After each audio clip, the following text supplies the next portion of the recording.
प्रत्याशियों की 13वीं लिस्ट जारी कर दी है। 8 उम्मीदवारों के नामों का ऐलान किया गया है।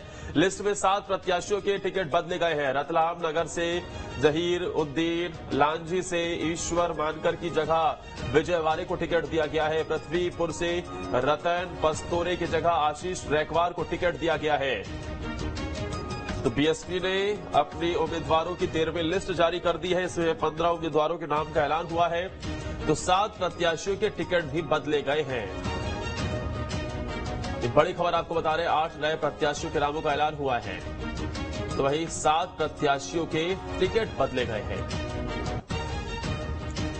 15 उम्मीदवारों के कुल नाम का ऐलान किया गया है। रतलाम नगर से जहीरुद्दीन को उतारा गया है, तो वहीं लांजी से ईश्वर मानकर की जगह विजय वारे को टिकट दिया गया है।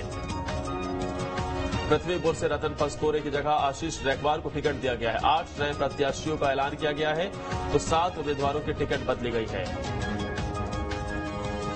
ये बड़ी खबर आपको बता रहे हैं, बीएसपी की तरफ से उम्मीदवारों का ऐलान किया गया है। 13वीं लिस्ट बीएसपी ने अपनी जारी की है और इस 13वीं लिस्ट में कुल 15 नाम है, जिसमें से 8 नए प्रत्याशी हैं और 7 के टिकट बदले गए हैं। बड़ी खबर आपको बता रहे हैं, बीएसपी की तरफ से 15 उम्मीदवारों की 13वीं लिस्ट जारी की गई है। इसी के साथ भारतीय बहुजन समाज पार्टी की तरफ से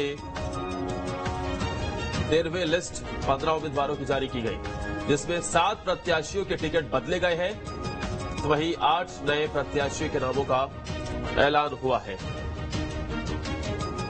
और इस बड़ी खबर पर ज्यादा जानकारी के साथ हमारे संवाददाता गौरव फोन लाइन पर है। गौरव, क्या जानकारी मिल पा रही है? बीएसपी की तरफ से उम्मीदवारों के नाम का ऐलान किया गया, लेकिन 7 प्रत्याशियों के टिकट बदले गए, कहां पर और क्या कारण रहा? देखिए, बिल्कुल बीएसपी ने अपने 15 उम्मीदवारों की जो सूची है वो जारी की है और इसमें कुछ प्रत्याशियों के नाम बदले आने की भी जानकारी सामने आ रही है। जाहिर सी बात है कि जिस तरीके से चुनावी सरगर्मी मध्य प्रदेश में बढ़ती जा रही है, हमने देखा इससे पहले कांग्रेस ने भी 4 प्रत्याशियों के नाम परिवर्तन किए थे, उसी के चलते बीएसपी ने भी अपने जो उम्मीदवार है वो बदले हैं। अगर देखें हम तो भिंड में अपना जो उम्मीदवार है वो यहाँ पर अपना परिवर्तन किया है बहुजन समाज पार्टी ने, जहाँ उन्होंने यशपाल सिंह कुशवाहा को टिकट दिया, तो वही उनकी जगह पर अब संदीप सिंह कुशवाहा चुनावी मैदान में उतरेंगे। इसके अलावा ग्वालियर की बात करें तो पप्पन यादव की जगह पर मनोज शोहरे को यहाँ पर टिकट दिया गया है। इसके अलावा अगर मैं बात करूं तो लांजी जो बालाघाट की एक सीट है, यहाँ पे ईश्वरी मानकर की जगह पर विजय वारे को टिकट दिया गया है। वहीं अगर पृथ्वीपुर की बात करें जो निवाली की विधानसभा सीट है, यहाँ पर रमन पस्तोरी की जगह पर आशीष रैकवार को अपना उम्मीदवार बहुजन समाजवादी पार्टी ने बनाया है। एक तरीके से कहा जा सकता है कि जो अभी की जो परिस्थितियां हैं या अभी की जो सियासी समीकरण है उसको ध्यान में रखते हुए हो सकता है कि बहुजन समाज पार्टी ने अपने उम्मीदवारों का चयन किया है, क्योंकि जिस तरीके क्योंकि वो तमाम सीटें हैं जहां पर उम्मीदवारों की घोषणा बहुजन समाज पार्टी ने पहले कर दी है, लेकिन अब बीजेपी ने अपने उम्मीदवारों को इन सीटों पर उतार दिया है, तो वही कांग्रेस के प्रत्याशी भी अब इन सीटों पर चुनावी मैदान में साफ हो चुके हैं कि कौन चुनाव लड़ेगा। हो सकता है कि उन सभी परिस्थितियों का समीकरण देखते हुए अपने नए उम्मीदवारों को यहाँ पे बीएसपी ने उतारा है। अपने नए उम्मीदवारों से लेकर बीएसपी का ये अनुमान होगा कि इन सीटों पर इन नए उम्मीदवारों की ज्यादा अच्छी पकड़ होगी या ये उन प्रत्याशियों को ज्यादा अच्छे टक्कर दे पाएंगे जो बीजेपी या कांग्रेस ने उतारे हैं, क्योंकि बहुजन समाज पार्टी ये पहले ही साफ कर चुकी है कि वो पूरी तरह से चुनावी मैदान में मध्य प्रदेश में है। गोंडवाना पार्टी के साथ भी बहुजन समाज पार्टी ने अपना गठबंधन किया है, तो ये भी साफ तौर पर कहीं ना कहीं बताता है कि कितनी सीरियस तरीके से और कितने तैयारी के साथ बहुजन समाज पार्टी इस बार मध्य प्रदेश में विधानसभा चुनाव लड़ रही है। पिछले 2018 के चुनाव की अगर हम बात करें तो उस वक्त भी बीएसपी 2 सीटें जीतने में कामयाब हुई थी और इस बार बीएसपी का टारगेट है कि ज्यादा से ज्यादा सीटें मध्य प्रदेश में जीते, क्योंकि कहीं ना कहीं बहुजन समाज पार्टी अगर ज्यादा सीटें मध्य प्रदेश में जीत पाती है तो कहीं ना कहीं किंग मेकर की भूमिका में बहुजन समाज पार्टी देखने को मिल सकती है, क्योंकि अगर ज्यादा सीटें जाती है बहुजन समाज पार्टी के पास तो कहीं ना कहीं एक बहुमत का जो आंकड़ा किसी भी दल के लिए जरूरी होता है सरकार बनाने के लिए, उससे दोनों ही प्रमुख दल पीछे हो सकते हैं।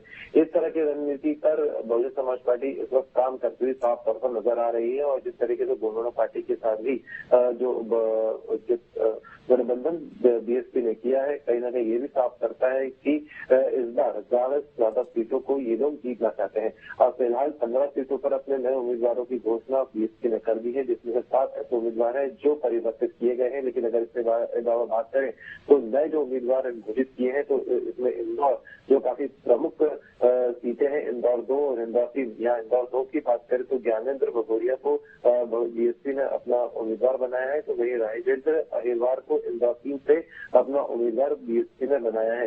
शेड्यूल जो एक आदिवासी जिले के तौर पर भी जाना जाता है, आदिवासी बहुसंख्या है यहाँ पे, और यहाँ पे अनुसूचित जनजाति की सीट है जय सिंह नगर, यहाँ पे रंजीत सिंह को अपना उम्मीदवार बीएसपी ने घोषित किया है। क्योंकि बीएसपी का जो सबसे ज्यादा प्रमुख वोट है वो तो दलित है, लेकिन इसके अलावा आदिवासी वोटों पर भी बीएसपी की नजर रहती है और उनके हितों की बात लंबे समय से इनकी जो मुद्दे हैं उनको भी बीएसपी उठाता रहा है। ऐसे में ये उम्मीदवारों की सूची काफी महत्वपूर्ण मानी जा सकती है और सबसे बड़ी रणनीति इसमें यह है कि 7 उम्मीदवारों के नाम इस सूची में परिवर्तित किए गए हैं। जी बिल्कुल, जाहिर सी बात है, ये उम्मीदवारों के नाम का ऐलान किया गया है और साथ ही इसमें कई जगहों पर उम्मीदवार बदले भी गए हैं। अब तक 13 लिस्ट जारी हो चुकी है। तकरीबन कितने उम्मीदवारों का ऐलान हो चुका है गौरव, और यहाँ से अभी क्या और उम्मीदवारों के ऐलान हो सकते हैं?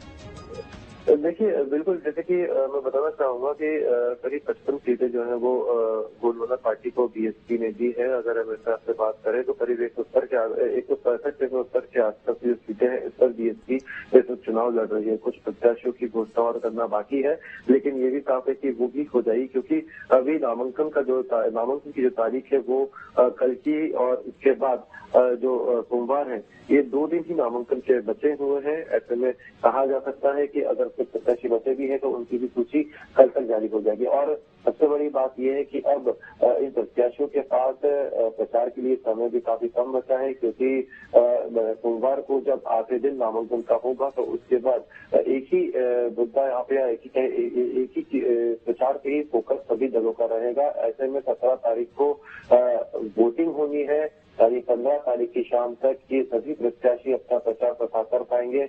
ऐसे में सबसे बड़ी दिक्कत वाली बात जो इस वक्त देखी जा रही है, जो नए प्रत्याशी अभी घोषित हुए हैं इनको अब पता लगा है कि जो चुनावी मैदान में है, ऐसे में एक कठिनाई इनके सामने जरूर आने वाली है कि इनके पास प्रचार के लिए समय काफी कम बचा है। क्योंकि बहुत बहुत शुक्रिया गौरव आपका तमाम जानकारी देने के लिए। उम्मीदवारों के पास वक्त बेहद कम बचा है क्योंकि प्रचार के लिए, क्योंकि जल्द से जल्द नामांकन करना होगा और चुनाव को लेकर तारीखों का ऐलान ऑलरेडी हो चुका है। उसके बाद अब वक्त